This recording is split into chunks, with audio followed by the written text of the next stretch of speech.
ideas and their science and their knowledge of this subject. So we're all really kind of learning from each other. And I think that's the idea today, is let's learn a little bit from each other. I'd like to show first, there are a few of the early models of phakic intraocular lenses. And I think the first one we're going to see here, do we have those on the slide? I think the first one is the original artisan lens, and this was basically the worst lobster claw lens, which was originally made as an aphakic IOL, and then someone had the idea, what if? And you know, when everybody says what if, that's when innovation starts. And so this is a picture of the early artisan ACIOL of circa 1986. The next slide we'll see is the Nuvita anterior chamber lens. And the Nuvita lens is about circa 1987. And this was one of the first lenses that George Bykoff implanted. The next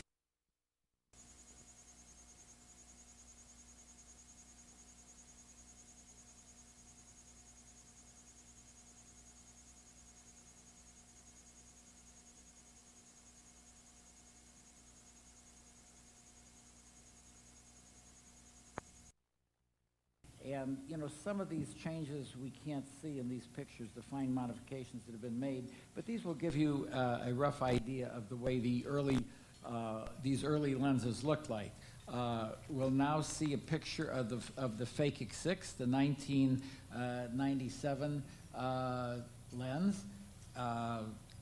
The next lens would be the PRL 2000, and this is the model that we're going to be discussing today, and the model that these panelists are currently implanting under clinical trials in the United States and abroad. And the last lens that we're going to see is an anterior chamber lens that Professor Bykoff has designed, and this is a flexible lens that goes into the anterior chamber, and it is a angle-supported lens. It's called a Vivarte.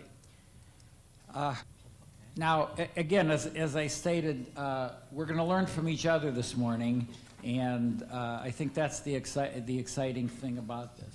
So let's go to the first question here. And the first question here is, please indicate your geographical area. So let us each push the buttons down appropriately now. So we have more. I think the next thing, and in some of these questions, what we're going to do, so the audience or the panel aren't influenced by each other. We haven't gotten to those stages yet. The audience and panel will vote simultaneously, but the results won't be broadcast at the same time. Okay, these are the results. Sorry, and we see that 69% of the audience is from North America, 24% is from Europe, 5% is from Asia, 2% from South America. So that shows at least 30% of these people attending in this morning are not from North America. I think the next question is, have you implanted a phakic refractive IOL? Number one, yes. Number two, no. Well, this question is, do you currently perform LASIK? No. One yes, two no. Do you currently perform LASIK? One yes, two no. Do you currently perform PRK? One yes, two no. Do you currently perform RK? One yes, two no. Okay. And this is a question that we may repeat, but based on your current state of knowledge at the present moment, do you prefer an angle-supported, an iris-fixated, or a posterior chamber IOL, phakic IOL? We'll now see some of the results. Have you implanted a phakic IOL? It looks like about 1/3, 29% have, and 71% have not. Do you currently perform LASIK? 53% yes, 47% no. So that's just about 50-50. Do you currently perform LASIK? 4% yes, 96% no. Do you currently perform PRK? 40% yes, 60% no. And do you currently perform RK? And 21% yes, 79% no. So I think that is very interesting. Based on your current state of knowledge of phakic refractive IOLs, do you prefer an angle-supported, iris-fixated, or posterior chamber phakic refractive IOLs, or all equally about the same? And the answer is angle-supported 26%, iris-fixated 12%, posterior chamber 52%, and all equally preferred 11%. We're going to talk first about the advantages, and I'm just going to start on my right and come down, and we're just going to give two people a chance to answer this, and then everybody's going to vote, and you don't necessarily have to be influenced by our panelists here, and our panelists use different types of, and have different experience in different type of lenses. But based on your experience, Steve Lane, what would you say, and we're going to ask you really kind of for the number 1 and number 2 advantages, what would be the number 1 and 2 advantages for using an angle-supported IOL and and we're going to get into these others, but I guess this is an angle-supported phakic IOL. Steve? I would say probably number 1 would be the ease of implantation, and number 2 would be the stability. I think that we're familiar with anterior chamber lenses for a long time in terms of how to put them in, so it's not a new learning curve in terms of the techniques that are necessary to implant such a lens. And I think over a period of time, we find that these lenses don't move around. They don't, if they're sized properly, they'll stay where they're supposed to stay without turning and twisting in the 30 seconds. Done. You see? Okay. Doesn't take long. Howard, I'll ask you the same question. Well, I would agree. I can do it in a lot less than 30 seconds. I think Yeah, those are the it's two just biggest agree. advantages. Wow. Well, okay. Very good. Brevity.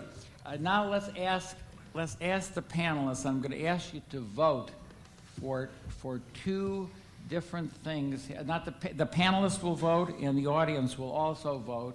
What are your 2 advantages for implanting an angle-supported lens?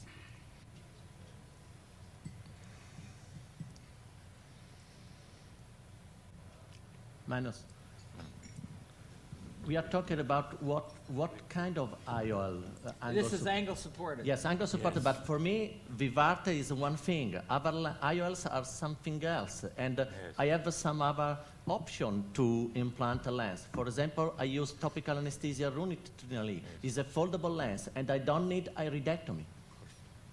Okay. And another question. Are we comparing this angle-supported phakic IOL with other phakic IOLs or with LASIK? No, you're just comparing with other IOLs, not with LASIK. We're not comparing. It's just no comparison. There's no comparison. It's just what are the advantages No, of no, that because IOL? there is comparison because, for example, safety and stability are not so different between different phakic IOLs, but are different from LASIK. I know, but right now we're just comparing it to IOLs. We're not. The comparison here is just with We're phakic just asking IOLs. about the advantages of that type of phakic IOL, angle-supported, not Compared to compared to other anything phakic else. IOLs. We're just comparing it to posterior chamber IOLs or iris-supported IOLs. Okay, so here are our results, and you'll see what would be the number 1 advantage. Is this the audience or the panel? This is everybody. Okay, and you see that that number 4, which I think was ease of implantation, is the number 1 advantage that over half of the audience feels.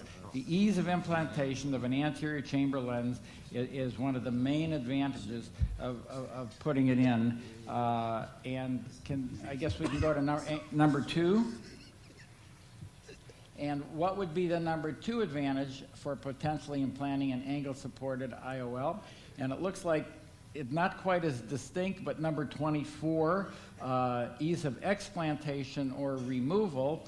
And this kind of reminds me of when I was first learning about IOLs, and Henry Hirschman stated they were talking about the Copeland lens at that time, and he said the Copeland lens was much like a Volkswagen. It's easy to park, but after that you've said the last good thing you can say about a Volkswagen. And while we're not saying this is the last good thing you can say about an anterior chamber lens, but certainly it looks like the ease of parking appears to be the main advantage in pulling out of that parking spot. Manis, can I just add a point? One of the things that's missing is one of the best advantages is not on the slide, is that it's away from the crystalline lens, which wasn't a choice. That is true, but I think if that was in there, ease of implantation is still, that might be number 2. But I have chosen exactly what Kenneth is saying, Yes. putting more space available. When you say more space available, it's because it's farther away from the crystalline. Yes, So I think chose that option because of that. But I- not from the endothelium, so Yes. the space is... well, actually, then I think we could lump all of that together and say positioning, because you could say positioning in both. You have the furthest space away from the two vital structures, which are the endothelium of the cornea and the epithelium of the crystalline lens. So I guess we'd say the advantage really would be positioning. So I think that's good. Can we go on to the next question then? And I think we're going to talk about the iris fixated lens. And again, I'll read the question before you see it up there. And the question is similar. What do you think is the main advantage of the iris supported lens? And again, we go to safety, stability, multifocal capacity, ease of implantation, reversibility, and I guess we would say more space available. That would be the positioning. That would be the closest thing. And I would add another thing, that would be the sizing. One size fits all, but it's not there. It's very Okay, one important. size fits all. I think let us put one size fits all under the no advantages. We'll put that under the last one. So if you think that one size fits all is the number 1 major advantage, you would vote number 8. And if you think that that positioning is the major advantage, we would put number 6. So let us all vote now. What you think the main advantages are?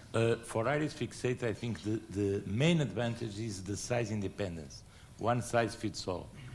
So, Well, that would, yes. Does that make it easier to implant? No. Or is that just more economical to stock the lenses and you don't have to buy as many it's not lenses? easier to implant because surgical technique is more difficult, but it saves us from further complications ahead that are related with the size both in anterior chamber, angle fixated, and posterior chamber.